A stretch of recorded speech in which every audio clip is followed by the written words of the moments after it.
Hola, los saludamos desde la Universidad Intercultural del Estado de Puebla con un episodio más de la segunda temporada de La Casa del Jaguar. Esta es su casa en donde, tocamos temas de interés común, general, desde el expertise de las personas que nos asisten, desde la gente que convive y de este ejercicio intercultural y transdisciplinario que promovemos desde la Universidad Intercultural del Estado de Puebla. Pues es un gusto, el día de hoy nos da gusto porque tuvimos un punto de convergencia con personal de la Comisión Nacional de Áreas Naturales Protegidas, de la cuenca hidrográfica del río Necaxa, y en este sentido pues estamos de manteles largos en la universidad, pues aparte de firmar un convenio para una colaboración entre investigaciones, trabajos con los estudiantes y una participación muy amplia para lograr objetivos en común, pues también tenemos este diálogo que podríamos decir un diálogo de expertos, pero yo diría más bien un diálogo de las personas que vivimos el día a día en esta labor, ¿verdad?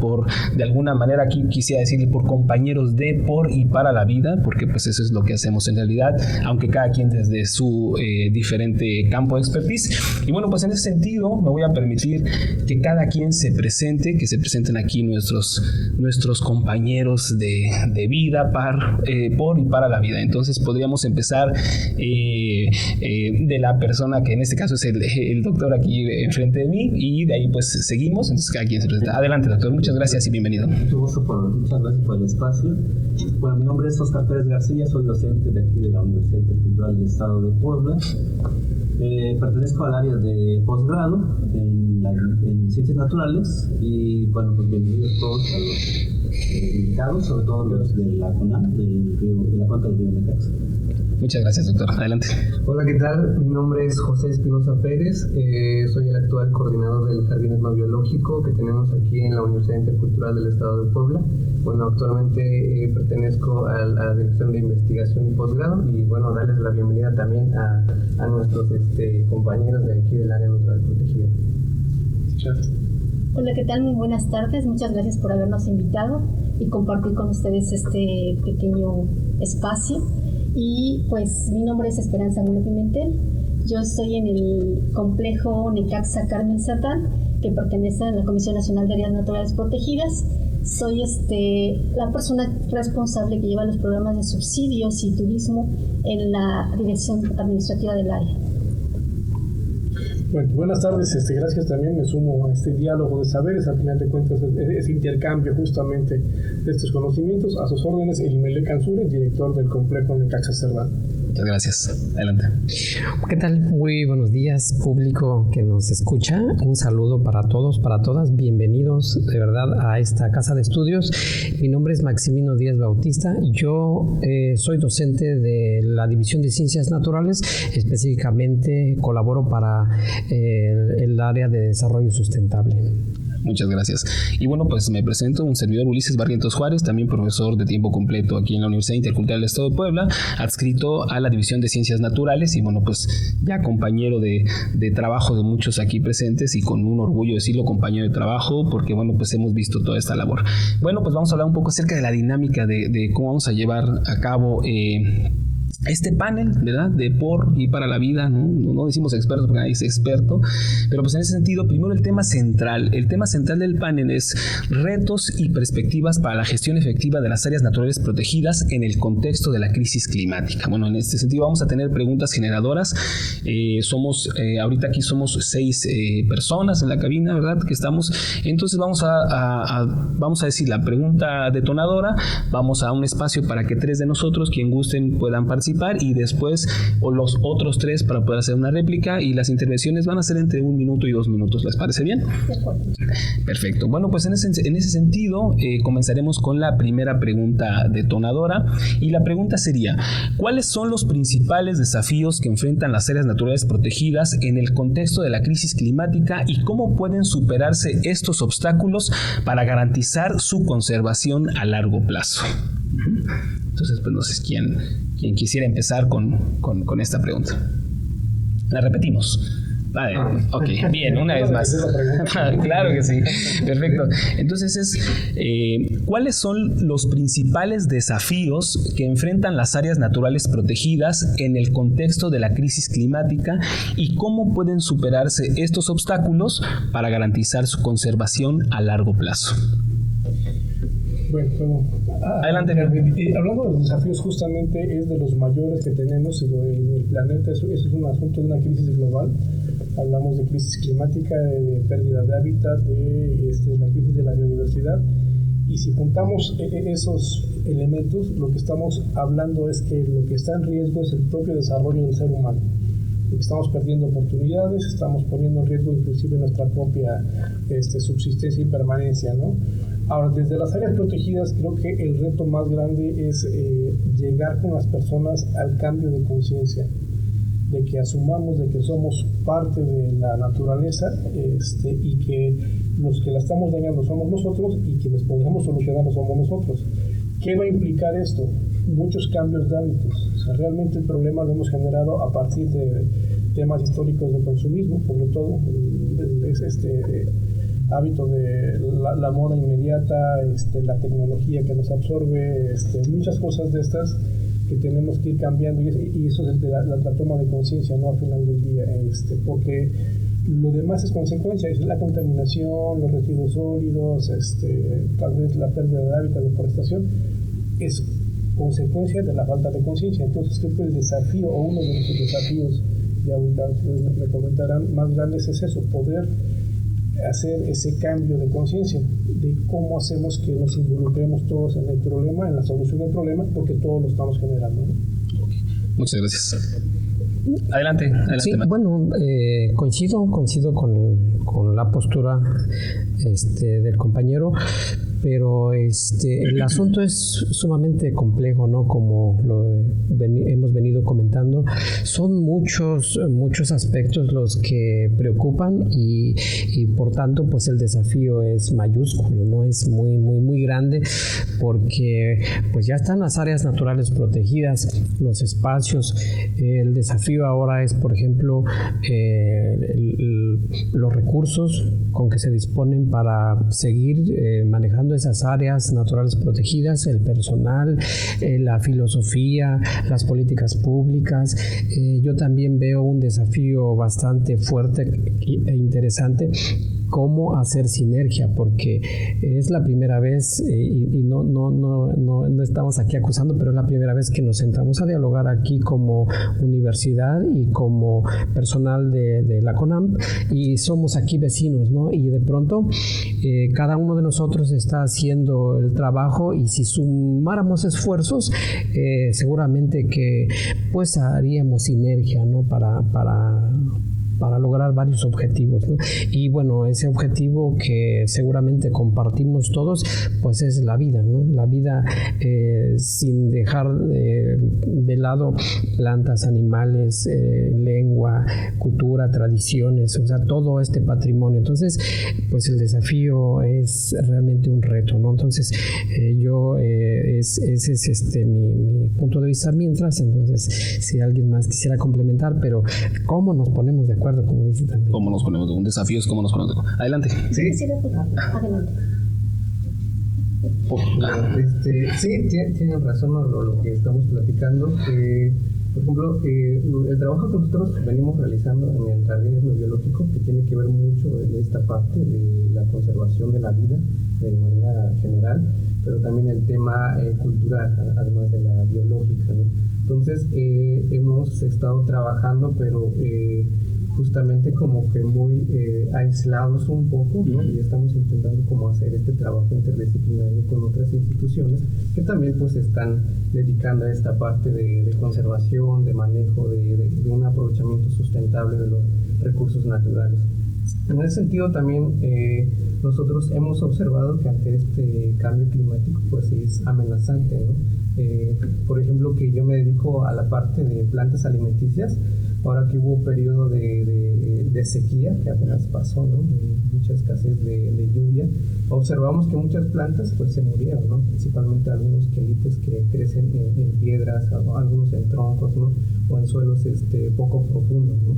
Entonces se mueren esas plantas, se escasea esa agrodiversidad que tenemos, y eso pues influye en el patrón alimentario de las familias, ¿no? Entonces caemos en esta parte que tiene que ver ya de comprar alimentos o el consumismo, ¿no? Ya no estamos aprovechando la parte local que tenemos en nuestras comunidades. Entonces sí es un reto, es un desafío, ¿no? Porque luego tenemos otros problemas, por ejemplo, aquí en la región, que tiene que ver con lo que mencionaban en el cuestionamiento, por ejemplo, el aumento de los incendios, ¿no? El aumento de los incendios forestales, ¿no? Que también afecta directamente en la parte de la agrobiodiversidad, ¿no? Y veamos, por ejemplo, en algunos municipios, este trabajo que venimos realizando en el Jardín Etnobiológico, que por ejemplo los incendios pues se lleva todas las plantas, los animales, ¿no? Y muchas de esas plantas son útiles y algunas están en peligro de extinción, ¿no? Y lo malo es que muchas veces los incendios son provocados, ¿no? por el ser humano, ¿no? Y algunos tienen hasta una carga cultural, ¿no? A veces en algunas comunidades tienen la perspectiva o la cosmovisión de que provocar un incendio te va a generar lluvias, ¿no? Entonces en la época de sequía en algunas comunidades provocan incendios porque eso va a traer lluvias, ¿no? Pero pues al final pues terminamos afectando toda esta biodiversidad que tenemos localmente, ¿no? Entonces son algunos de los retos que tienen que ver mucho con el tema de la educación ambiental, de todo el trabajo que nosotros realizamos, por ejemplo, aquí en la universidad, por ejemplo, la vinculación con las comunidades, ¿no? El trabajo con los estudiantes, talleres, impartir talleres con las personas de las comunidades, justamente para atender toda esta problemática. Ok, bien, muchas gracias. Adelante, bióloga. Gracias. Yo pienso que también otro de los desafíos que tienen las áreas naturales protegidas es precisamente el crecimiento de la población dentro de las áreas protegidas. Y cómo podemos cubrir o cumplir las necesidades y los servicios básicos de esta población sin pensar en el deterioro de las áreas naturales protegidas. Creo que es una tarea bastante fuerte y obviamente tenemos que tratar siempre de brindar esos servicios, porque la gente que vive en las áreas naturales protegidas va, digamos que de acuerdo a lo que estamos viviendo con el cambio climático, ellos tendrán que adaptarse y incluso pensar que tiene que ser una población también resiliente a estos cambios que está viendo. Pero pienso yo que cubrir las necesidades de esa población dentro de las áreas naturales protegidas sí debemos pensar, porque para mí sí es un gran reto, sobre todo porque no puedes detener el crecimiento de la población. Obviamente está prohibido generar nuevos centros de población, sin embargo la población que ya existe obviamente sigue desarrollando y generando y teniendo la necesidad de ciertos servicios, ¿no? Que hay que llevarles a ellos, ¿no? Okay. Bien. ¿Algo, doctor, nos quiere comentar? Yo quiero agregar algo al respecto, lo que yo he vivido aquí en la región Sierra Norte de Puebla. Otro reto mayor es, aquí mis compañeros han dicho que el aumento de la población, los embates del cambio climático, ¿no? Los incendios, huracanes, ¿no? Que es muy común aquí en la Sierra Norte de Puebla, y eso puede ser una gran amenaza.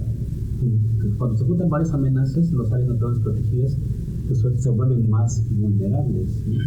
Algo que he visto, también he notado, es que las especies invasoras o especies oportunistas como que se vuelven más, se adaptan más a los cambios. Hay especies que se adaptan más al cambio climático, ¿no? Y es una gran amenaza para cualquier área natural protegida o incluso los agroecosistemas, ¿no? De repente llega un pasto que es de África, que por cierto hemos platicado tanto aquí en la Sierra Norte como en la parte sur del estado de Puebla, cerca de la reserva de la biosfera de Ucantú-Catlán.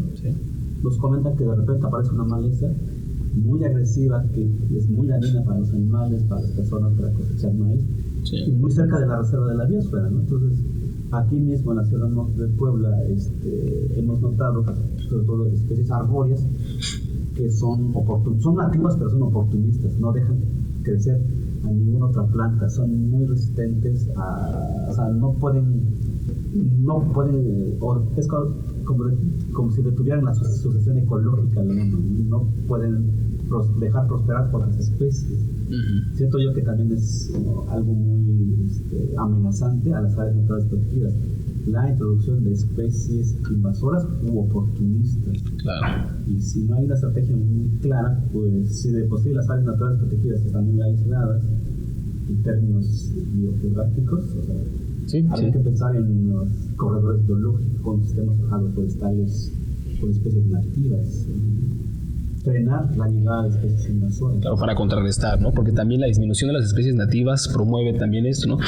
Para continuar, me gustaría que, si me hace favor el biólogo, pues que nos...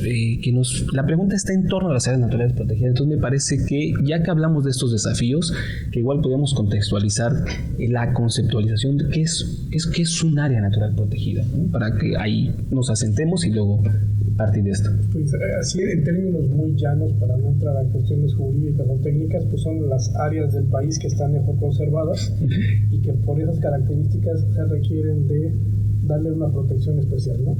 Ahora, hay que también señalar que en México, en las áreas protegidas, tenemos personas que usamos y convivimos con los recursos naturales.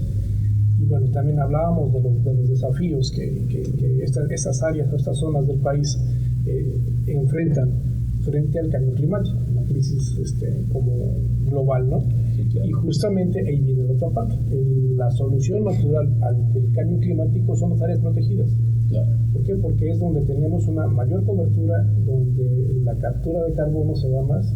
¿Qué quiere decir esto? Que los árboles, todos los contaminantes que generamos, los transforman en oxígeno nuevamente, y eso evita que gases de efecto invernadero sigan emitiendo.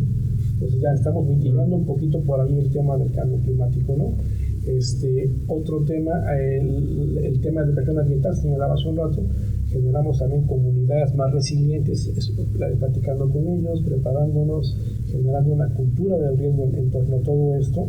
Y además, por propia naturaleza, funcionan las áreas protegidas como reguladores climáticos.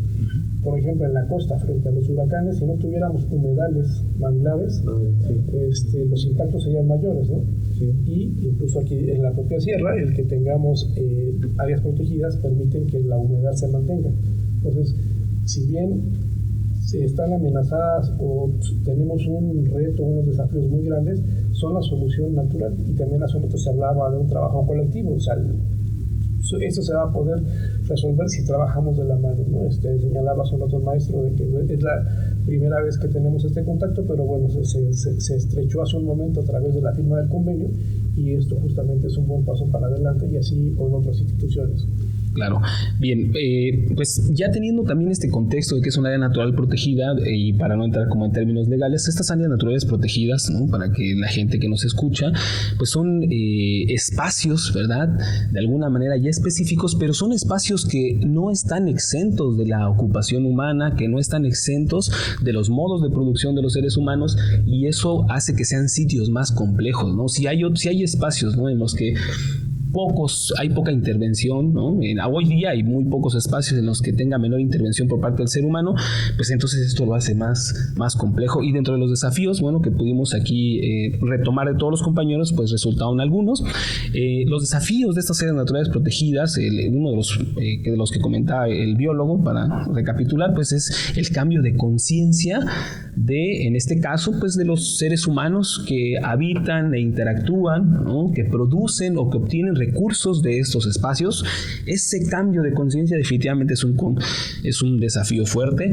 Previo a pues también hay seres humanos que están dentro de áreas ¿verdad? Que están dentro de estas áreas naturales protegidas, pero que no lo saben. Entonces también es eso, o también a veces atravesamos estas áreas y lo desconocemos, o también de estas áreas obtenemos recursos, o inclusive de manera personal extraemos recursos y no lo sabemos. Entonces uno de los desafíos definitivamente el cambio de conciencia, partiendo desde un conocimiento de cuáles son las áreas naturales protegidas, ¿no? Determinar estos espacios, que la gente sepa que existen, cuáles son los límites, y bueno, estos espacios existen en varias partes del mundo, no solamente aquí, hay con diferentes nombres, pero existen. Otro de los desafíos que digamos que podríamos generalizar, ahorita retomando lo que todos dijeron, es justamente la acción humana, ¿no? O sea, de esta acción humana directa sobre estos espacios. Por una parte hay un grupo de seres humanos que estamos partiendo desde la conservación, que vemos todos los beneficios que obtenemos y que tratamos de ser un poco más cuidadosos, pero por otra parte hay otros compañeros, ¿no? de nuestra propia especie que de repente no vemos como eso, ¿no? Y entonces en esta acción humana pues vienen otros, ¿no? Aquí podríamos hablar de lo que, resumiendo algunas cosas, por ejemplo la expansión de los territorios productivos sobre los espacios de protección, población, ¿no? Son los espacios protegidos, independientemente de los modos de producción.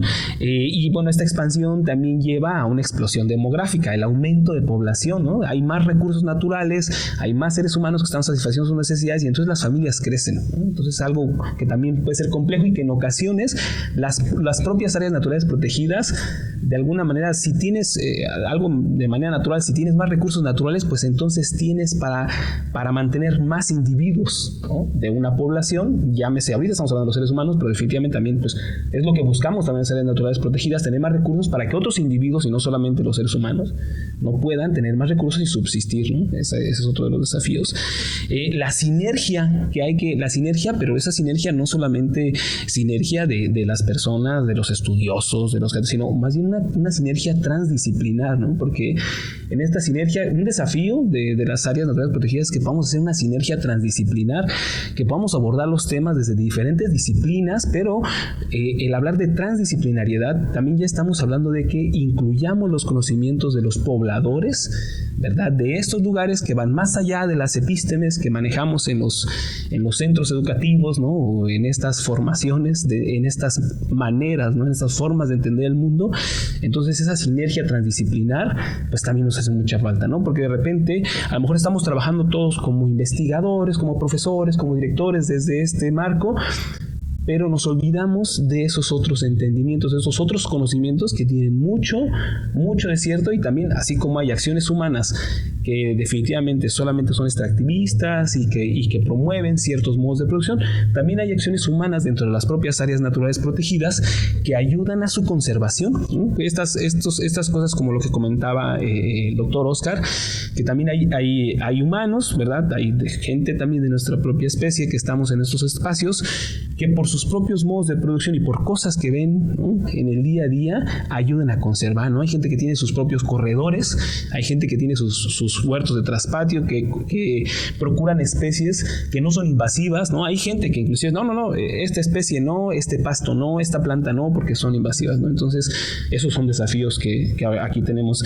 Y también otra cosa, un desafío muy grande es que ahorita estaban solamente recapitulando, la identificación de las amenazas de estos espacios, ¿no? Esta identificación es un desafío porque obviamente todos identificamos estas amenazas desde nuestro propio expertise, ¿no? Es decir, los pobladores identifican las amenazas como las cosas que no les permiten proveerse lo necesario. A lo mejor como biólogos pues lo ven desde el punto, dependiendo, ¿no? De decir en qué rama de la biología estás, entonces lo ves desde ese expertise, ¿no? Los que nos dedicamos a otras cosas, ¿no? Las partes más sociales, entonces también lo vemos desde eso. Entonces, identificar estas amenazas de manera la sinergia transdisciplinar y la identificación de los desafíos de manera transdisciplinar, ¿verdad? Eso también es una cosa para la que se necesitan muchos foros y estar con mucha gente en contacto, ¿no? Entonces, no sé si alguien quisiera agregar otro desafío más de manera puntual a esto que acabamos de comentar. Aunque me parece que estos como que engloban como esto que comentamos, ¿sí? ¿Algún comentario final para cerrar esta pregunta detonadora? ¿Es cuánto? Pues entonces pasemos a la siguiente pregunta detonadora. Pues la siguiente pregunta, ¿verdad?, que nos atañe es: ¿qué papel juegan las comunidades locales y los pueblos indígenas en la gestión de las áreas naturales protegidas y cómo pueden integrar sus conocimientos tradicionales para fortalecer la resiliencia de estos espacios frente al cambio climático? Y bueno, me voy a permitir repetirla otra vez. ¿Qué papel juegan las comunidades locales y los pueblos indígenas en la gestión de las áreas naturales protegidas y cómo pueden integrar su conocimiento tradicional para fortalecer la resiliencia de estos espacios frente al cambio climático? Entonces, que justamente esta pregunta detonadora tiene mucho que ver con esto que ya habíamos comentado hace rato. Entonces, pues ahora, ¿qué les parece? Adelante. No, pues, sí, yo empiezo, ¿no? Adelante. Sí, pues muy importante digamos, el conocimiento tradicional de las comunidades locales o de las comunidades indígenas que están dentro de estas áreas naturales protegidas o fuera, ¿no? Porque mucho del trabajo que se realiza en estos espacios pues viene de esos conocimientos tradicionales, ¿no? O sea, por ejemplo, si hablamos sobre la propagación de X planta, pues tenemos que tomar en cuenta ya los conocimientos locales, ¿no? ¿Qué tipo de plantas podemos conservar? ¿Qué tipo de flora o fauna vamos a conservar dentro de esta área natural protegida? Pues tiene que depender mucho también de los intereses de los pobladores que tenemos alrededor, ¿no? Entonces, yo por ejemplo escuchaba en las pláticas del día de hoy en el seminario, ¿no? De que dentro de estas áreas naturales protegidas existen agroecosistemas, por ejemplo la milpa, puede haber una milpa, ¿no? Entonces, por ejemplo, el campesino al que hace la milpa, se va adaptando de acuerdo a las condiciones climáticas que hay en el momento, ¿no? Por ejemplo, van cambiando las fechas de siembra, ¿no? Entonces, aquí en la sierra, hablando de la sierra nororiental de Puebla, anteriormente hablamos de hace 20, 25 años, pues se sembraba, por ejemplo, en enero hasta marzo se podía sembrar el maíz, ¿no? Pero por este tema del cambio climático, los campesinos se adaptan, ¿no? Porque hay escasez de lluvia en esas épocas y empiezan a mover la fecha de siembra, ¿no? Entonces ahora ya siembran por noviembre, ¿no? O mucho antes, un mes antes. Entonces es muy importante tomar en cuenta estos conocimientos porque de ahí también nosotros podemos tener estrategias que nos permitan justamente atender todo el tema de conservación, de promoción, de aprovechamiento de los recursos naturales, de flora y fauna dentro de un área natural protegida. Ok, bien. Sí, bueno, no es desconocido por nadie que justamente en los territorios de comunidades originarias es donde están mejor conservados, por la cosmovisión que tienen frente a los recursos precisamente, ¿no? Que ahorita señalaba el doctor, pues bueno, efectivamente el impacto no solamente es en términos ambientales, económicos y demás, sino también culturales, actividades culturales que los abuelos sabían cuándo llovía, cuándo sin aparatos, era nada más con observación y los conocimientos tradicionales. Ahora ya se vieron impactados incluso eso, recorrieron sus temporadas de siembra, de cosecha y demás, pues estamos teniendo también un impacto ahí. De ahí entonces que es súper importante regresar con ellos, recuperar esos conocimientos, tener estos diálogos de saberes con ellos para ver entonces ahora con la parte técnica, tecnológica que hay de este lado, más toda la experiencia, es milenaria literalmente, hacemos frente entre todas las partes involucradas para poder seguir produciendo, e incluso, suena exagerado, pero hablo de la seguridad alimentaria, ¿no? Porque hay cultivos que incluso se están perdiendo. Ahora, desde la comisión justamente hay programas para eso, ¿no? Como rescate de semillas criollas, rescate del sistema milpa. Entonces, sí, tenemos que regresar hacia las comunidades locales, hacia el conocimiento indígena para poder hacer frente a esta problemática. Okay. Yo creo que con todo esto que se ha comentado, el papel de los pueblos indígenas es súper importante para la conservación de las áreas naturales protegidas, ¿no? Juegan un papel muy, muy importante. Otra de las cosas que siento yo, como comentaba el biólogo, el rescate de todos los conocimientos tradicionales que los jóvenes ya no tienen, que se va perdiendo de generación en generación. Y últimamente con ahora sí que el encargo que tenemos de eliminar el glifosato en el uso de agroquímicos y demás para seguir cultivando y sembrando. Entonces, son de las cosas que nos hemos dado cuenta que la gente en sus comunidades nos comenta. Obviamente, los abuelos antes no hacían esto porque toda la actividad la hacían de manera manual. Es retirar maleza, limpiar los campos sin la utilización de estos agroquímicos que están dañando al suelo, básicamente. Por eso el recuperar todo eso que ellos tenían tradicionalmente con los jóvenes para que ellos entiendan por qué es importante recuperar ese conocimiento. Digo, no por nada los abuelos son sabios y por experiencia te dicen que las cosas deben cambiar y de ser diferentes. Entonces, creo yo que es tiempo de voltear y hacer ese rescate, y ese rescate a nivel de todas las comunidades y sobre todo porque es mucho más rico que lo que originalmente tenemos ahorita, ¿no? Que actualmente tenemos ahorita. Entonces yo creo que sí juegan un papel muy importante en la conservación de las áreas naturales protegidas. Gracias. Otro de los problemas que yo veo es que alrededor de las áreas naturales protegidas como especie humana necesitamos alimentarnos, ¿no? Una tendencia que se ha visto en los últimos años es que la agricultura se ha estado intensificando más y más alrededor de las áreas naturales protegidas. Cuando antes existían sistemas agrícolas tradicionales, ¿no?, que poco a poco fueron reemplazándose por sistemas agrícolas más productivos, pero en términos comerciales, ¿no? Entonces, cuando antes había sistemas agroforestales, poco a poco esos sistemas agroforestales que colindaban con las áreas naturales protegidas se vuelven ya más monocultivos, ¿no?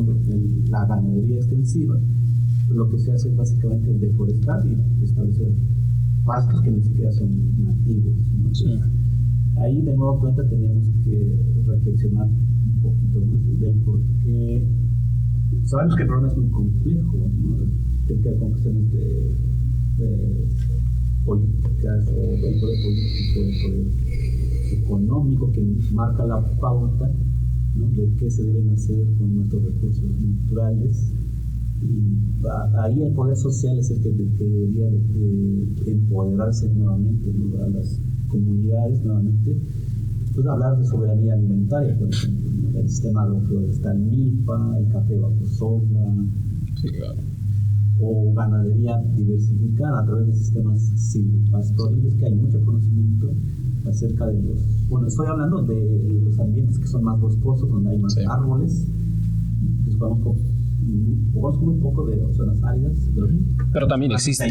Sí, claro, en zonas áridas también existen estos sistemas silvopastoriles. Entonces es desconocimiento, pero existen, pues, ¿no? Nos sorprendería, de repente sorprende cuántas cosas han. Disculpe que lo.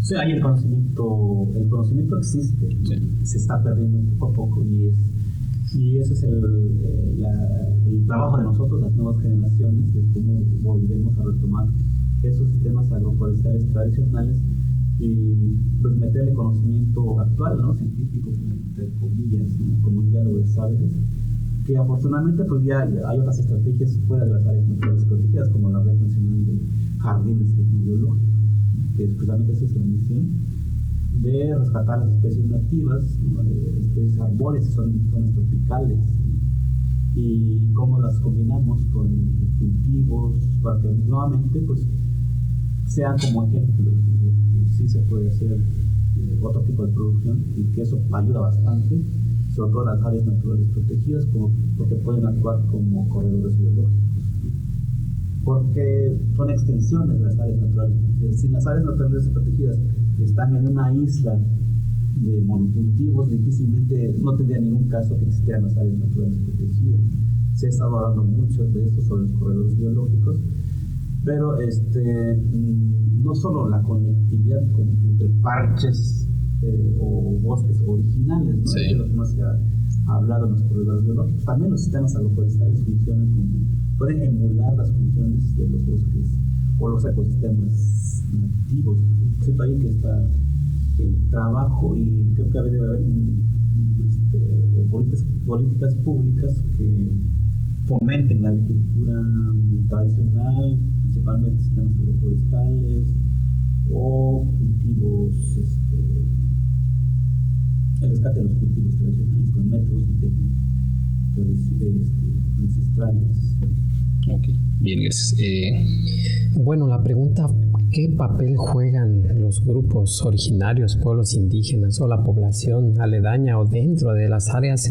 Es una pregunta bastante interesante y bueno, sin lugar a duda es inminente, ¿no?, que es importantísima, ¿no? Yo veo como, pues, desde esta perspectiva más global, que la participación, la incorporación de estas personas, de esos conocimientos, es un elemento importantísimo para ese manejo, si lo queremos ver desde agroecosistemas, llámese milpa, llámese sistema agroforestal y demás. Pero bueno, es ahí donde yo creo que con toda, y sin idealizar el conocimiento local, porque también aquí hay que utilizar el conocimiento científico sin menospreciar ese conocimiento. Ese conocimiento es muy importantísimo para pues, la reproducción social de estos grupos. O sea, tampoco podemos decir que ahora vamos a descubrir el hilo negro, nuevo y negro. No, porque ellos han estado aquí desde miles de años, ¿no? Tal es el caso del maíz, que por lo menos 9,000 años tiene, y ellos pues lo hicieron, ¿no?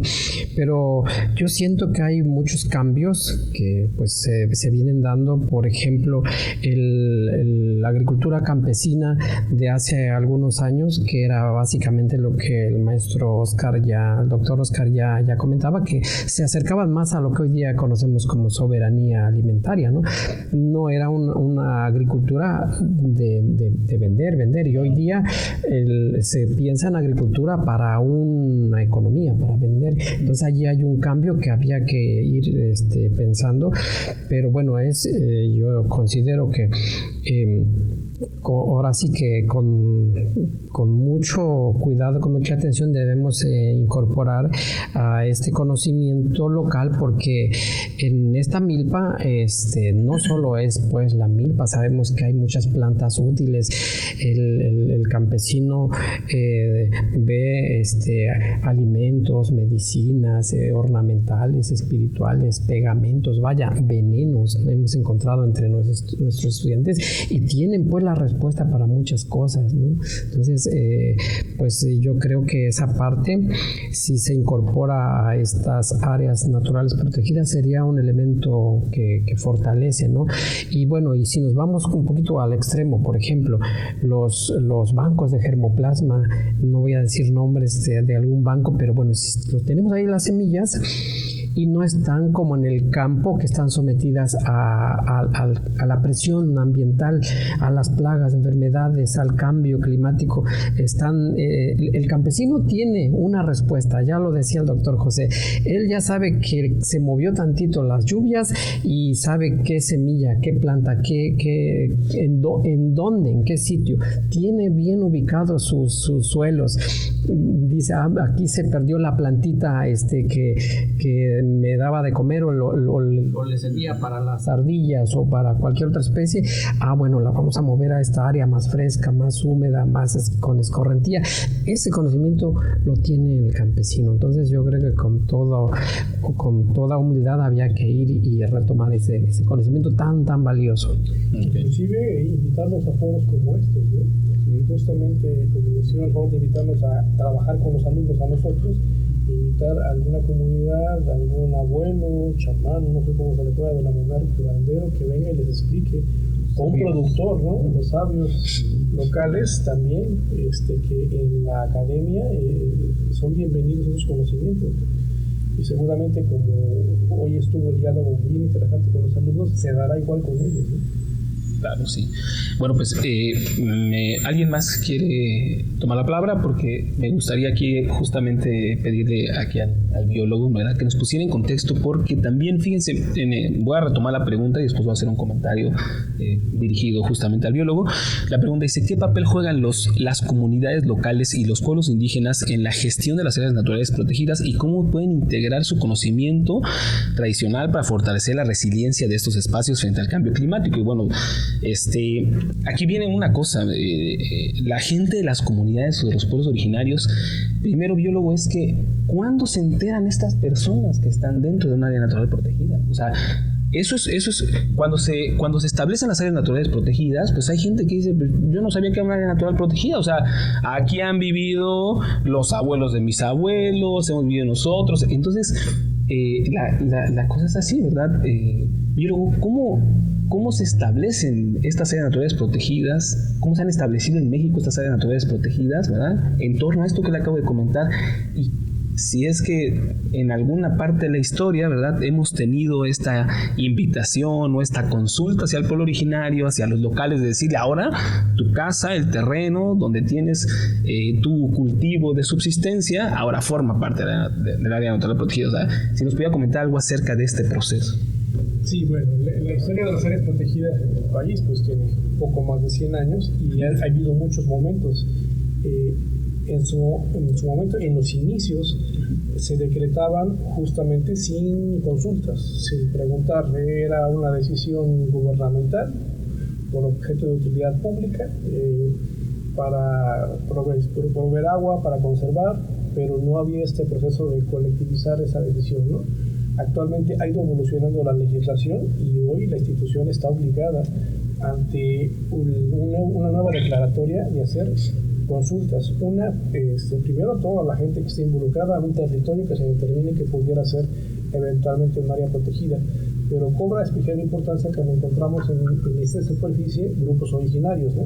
Pues tiene que haber una suerte de consulta y de pregunta hacia ellos, que sea con todo un protocolo, que sea libre, previa, informada y culturalmente adecuada, donde ellos participen.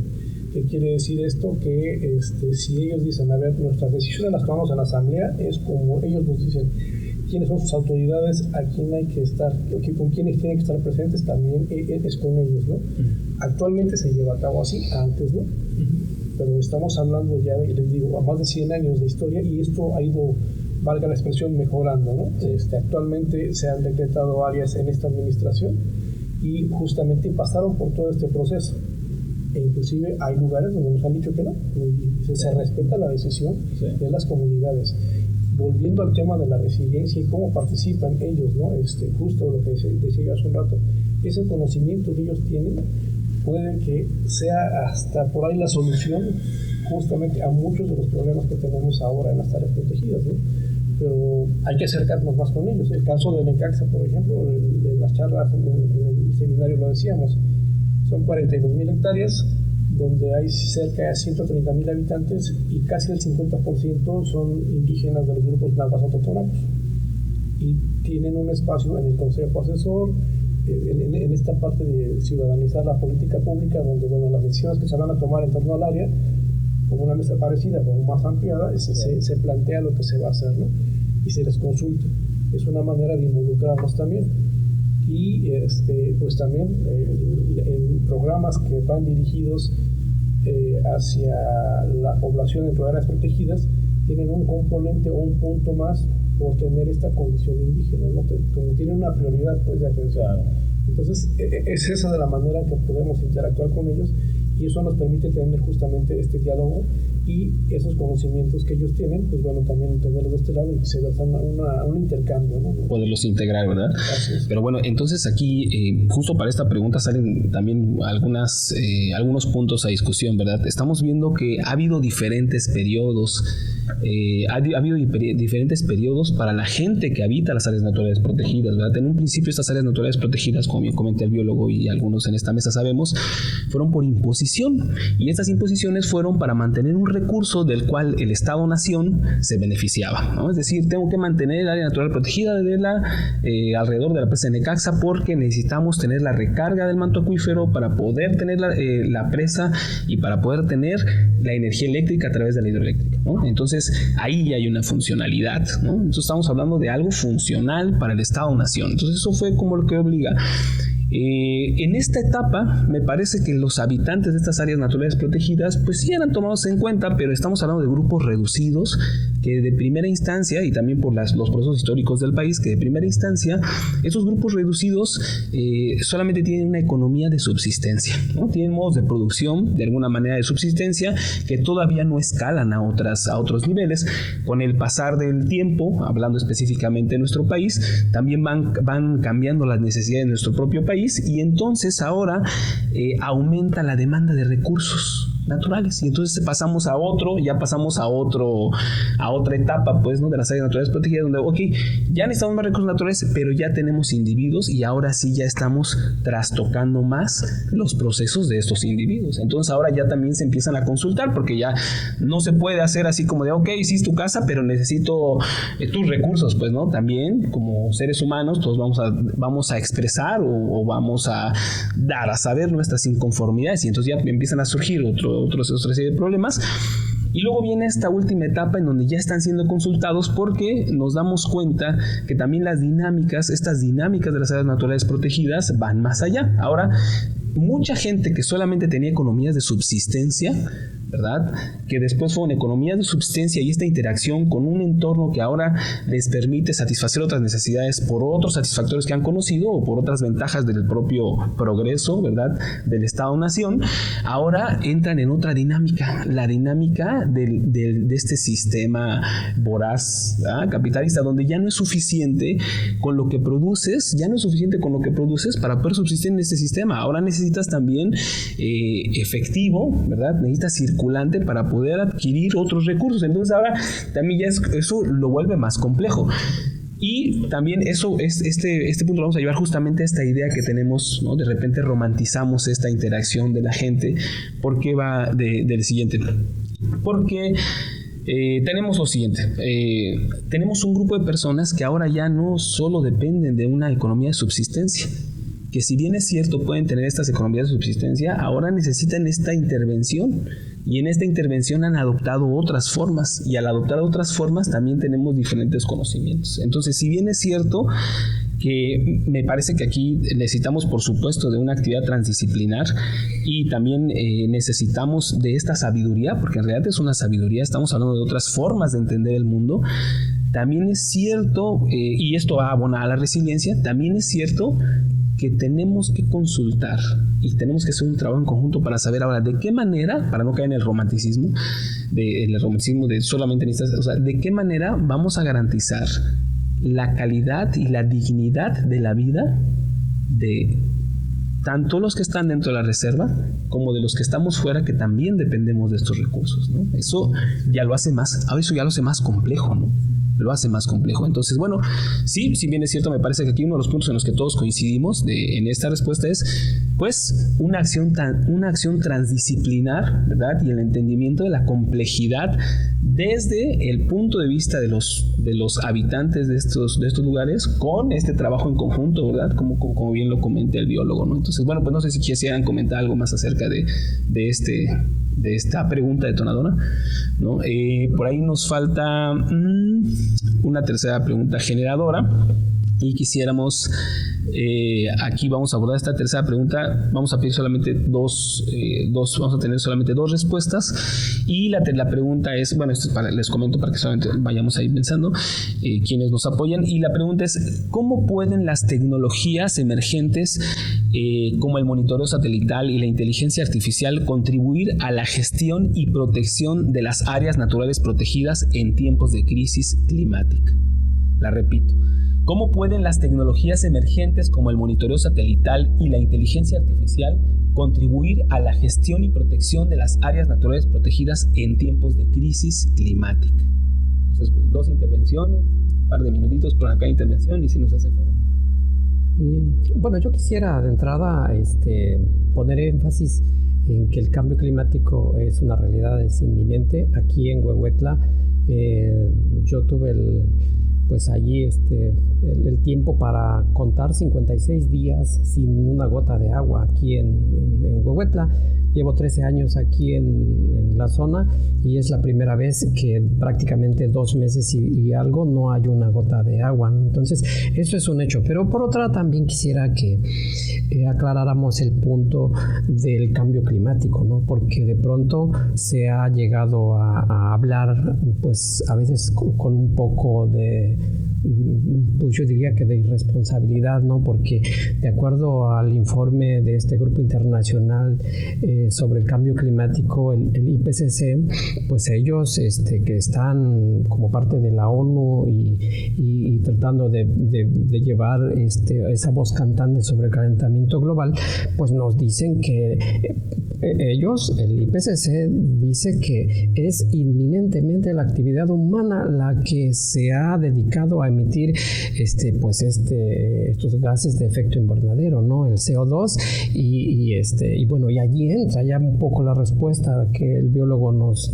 comenta muy muy acertadamente, de que, bueno, Bueno, de entrada, pues que nosotros somos llevamos la responsabilidad por generar ese impacto, por la combustión, por la tala, por los autos, y sí, en efecto, pero se olvida, y eso lo tenemos que tener presente, que el calentamiento global es también respecto a otros elementos, ¿no?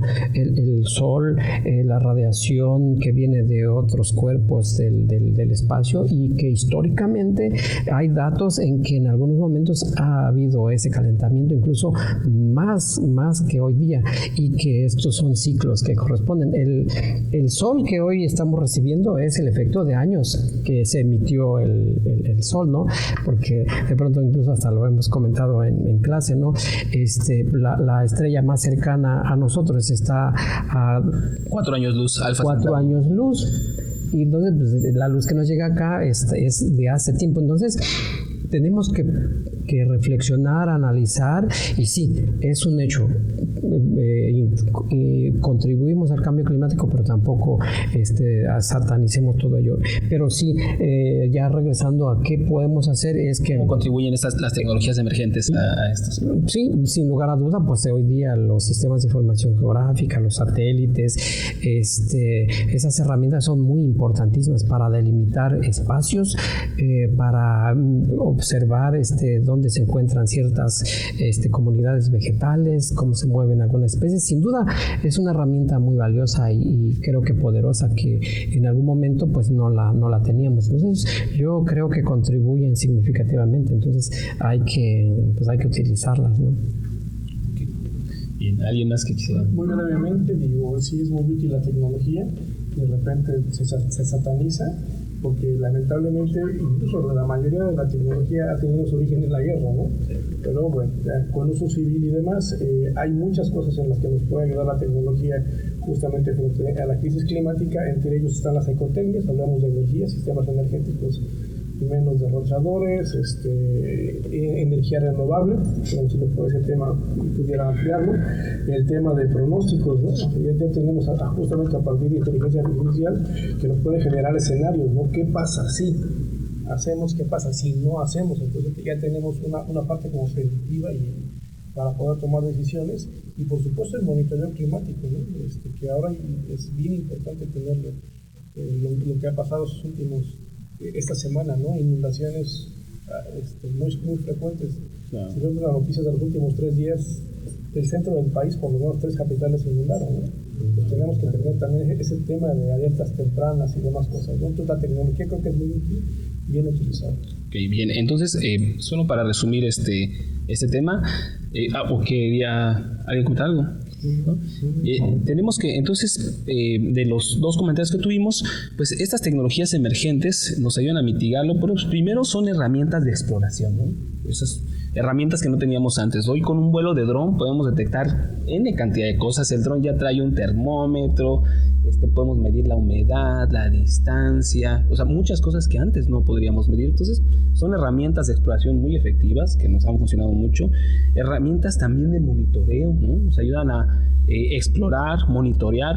Herramientas que nos ayudan a generar energía, ¿no? Inclusive emergentes generan su propia energía o nos ayudan a generar energías para poderlas mantener. Y la otra, pues, el análisis de datos y el pronóstico de escenarios, ¿no? Son como estas, digamos que de manera general lo que pudimos haber recapitulado de lo que comentamos. Entonces, si alguien quisiera hacer un comentario más acerca de cómo podemos utilizar estas tecnologías emergentes. Yo nada más así como para un poco inclusive para dejarlo a la reflexión, es que yo lo tengo bien claro y presente, y seguramente nadie nos dejará mentir, incluso el público que nos escucha, es que hace no más de unos meses todos estábamos tronando los dedos por la sequía, y hoy estamos tronándonos los dedos que no se nos venga aquí un deslave. En la ciudad es una inundación. Entonces, es eso el clima, ¿no? Y hoy día nadie habla, entre comillas, de calentamiento global. Está lloviendo. Y bueno, hace poco un personaje más en el norte se burló y se salió de la ONU sobre el cambio climático, sabrán quién es, y dijo, cuando se estaban congelando los ductos de gas, ahí está su cambio climático. Nada más para la reflexión. Sí, claro, ¿no? Eso es muy cierto, ¿no? De repente. Pues parece que podríamos inclusive tener todo, por cada pregunta generada podríamos tener todo un programa, ¿verdad? Porque de ahí salen N cantidad de temas, pero bueno, pues a manera de conclusión, no sé si hacemos una ronda de comentarios finales acerca de las reflexiones que pudimos haber tenido en el programa. ¿Les parece bien? Sí. Pues adelante. Pues usted ya tomó la palabra. Bueno, la cuestión de las áreas naturales protegidas es definitivamente es muy importante, ¿no? Porque pues, es la base de la vida, ¿no? Los servicios ambientales principalmente, y no creo que hay que ir pensando más allá de una visión antropogénica, ¿no? O sea, los servicios ambientales es una visión muy antropogénica, ¿no? Hay que pensar en otras formas de vida.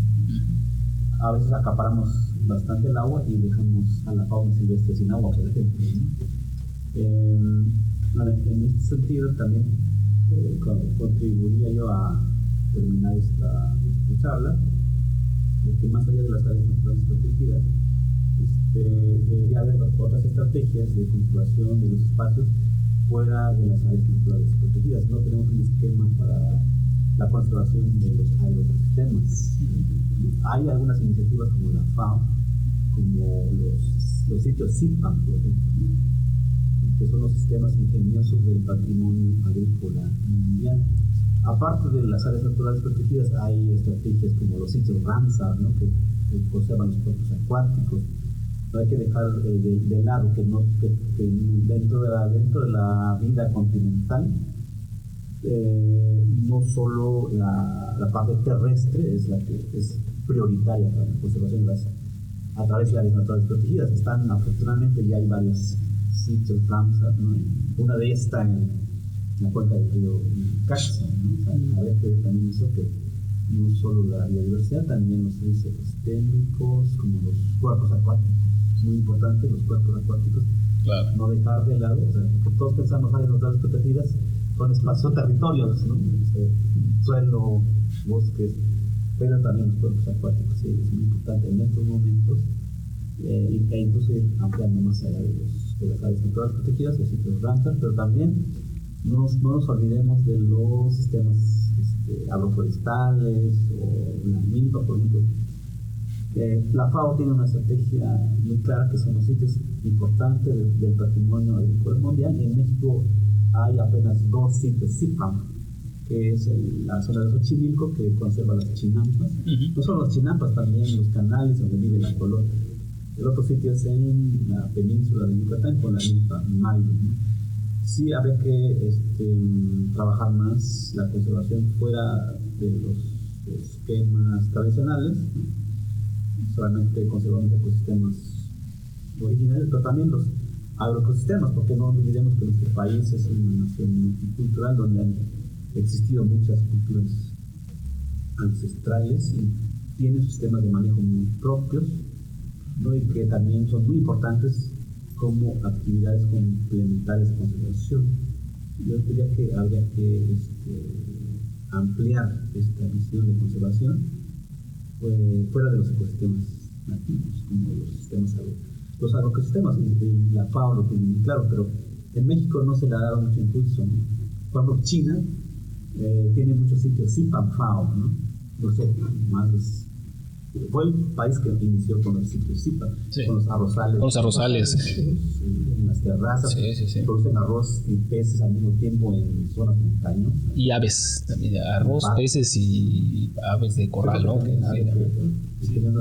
China tiene una administración a nivel federal de los sitios CIPAM, así como la CONAMP acá, ellos tienen su CONAMP, pero para los agroecosistemas.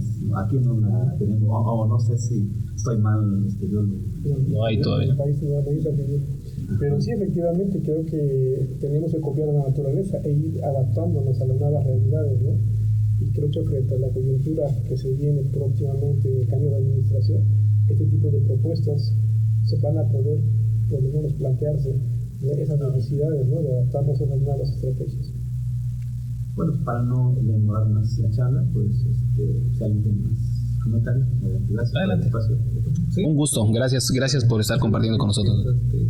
Yo también me sumo a esa propuesta, ¿no? Porque no hemos visto. Por ejemplo, ahorita que estamos trabajando en la red de jardines entomológicos, también es como conservar mucho del patrimonio biocultural, pero no dentro de los agroecosistemas, ¿no?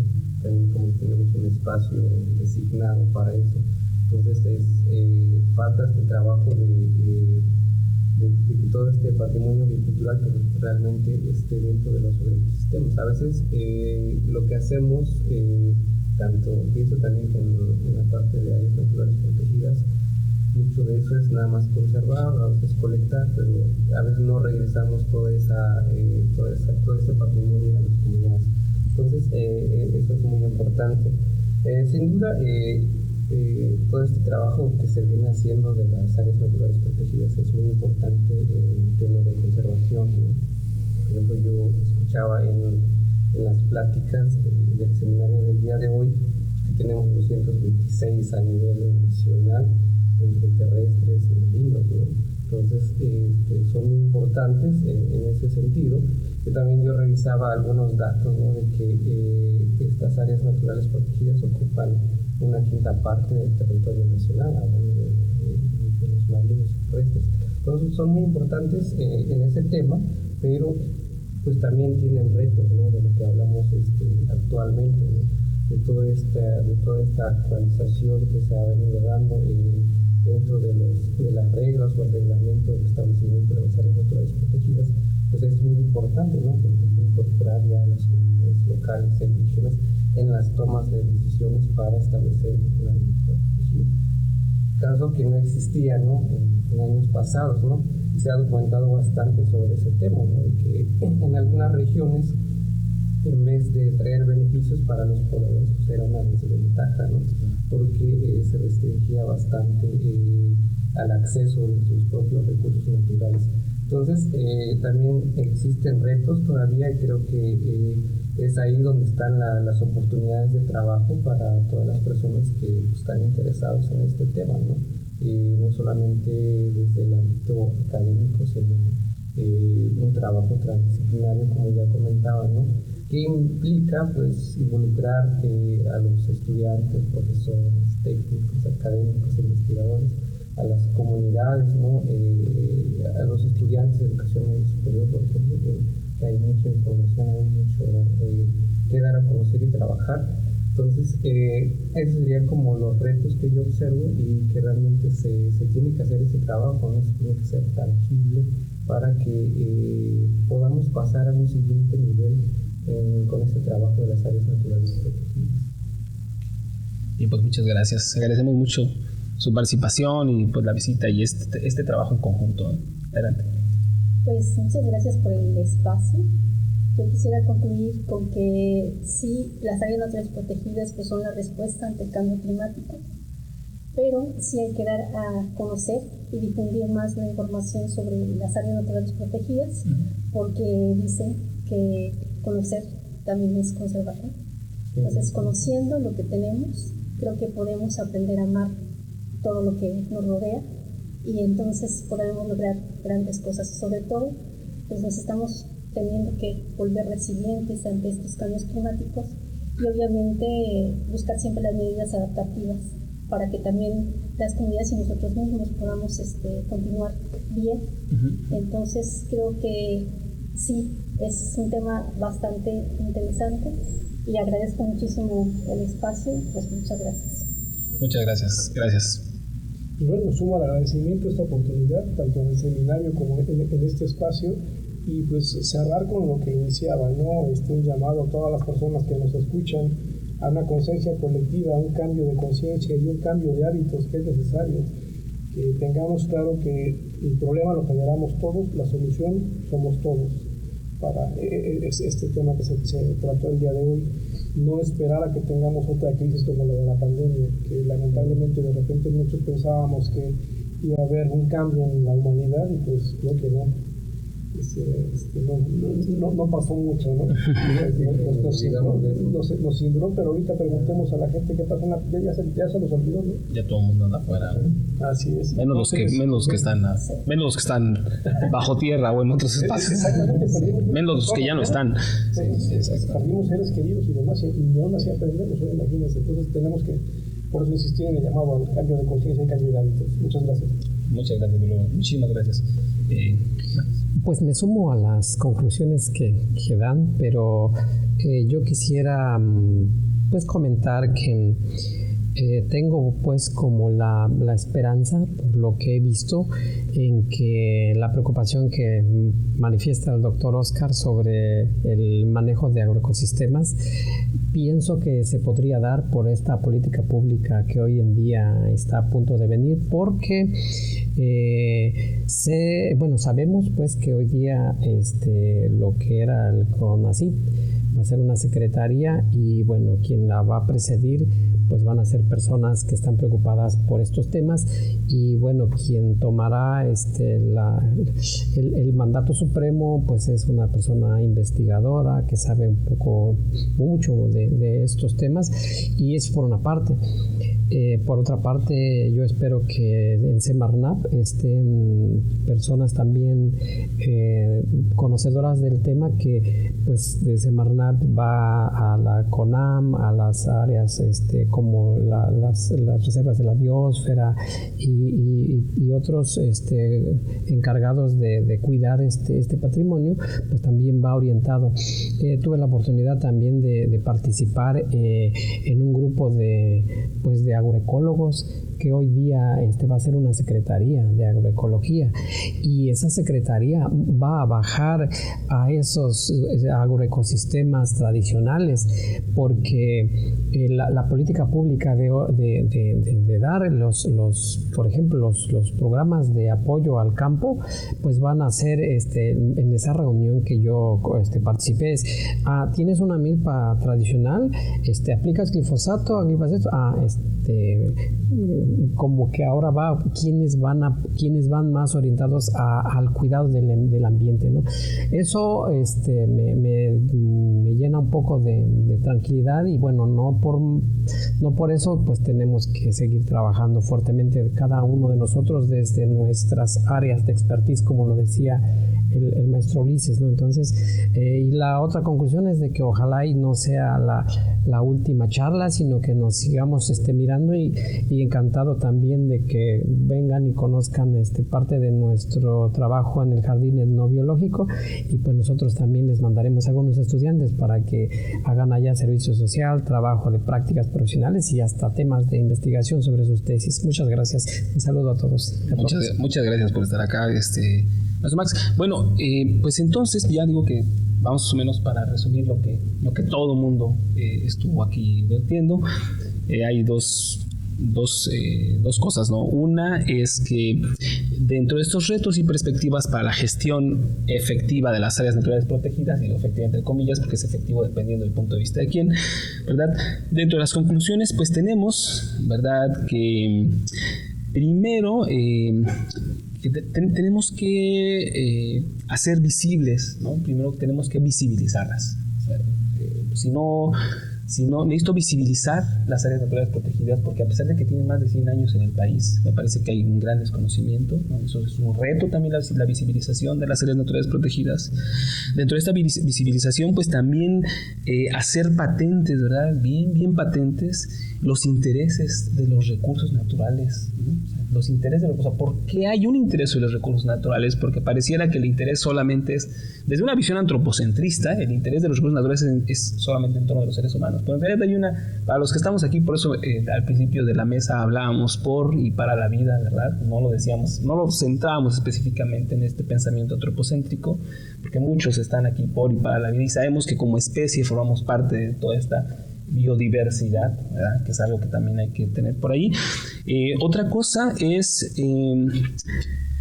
tener en cuenta estas medidas adaptativas de todas las especies, ¿no? Tener en cuenta las medidas adaptativas de todas las especies, como comentaba la bióloga, que eso es cierto en las especies, así como nos hemos ido adaptando y hemos ido adaptando nuestros modos de producción, de la gente que estamos dentro de las áreas, fuera de las áreas, también las especies se han adaptado, ¿verdad? Tener en cuenta esas medidas adaptativas, poderlas monitorear para ver también hacia dónde hemos ido, ¿no? Eso va a ser interesante, y nos va a abonar a estas tres cosas. Ver cómo vamos a trabajar, ¿verdad? Ya estamos en la crisis, ya estamos en una crisis, como mencionaba lo de la pandemia biológica.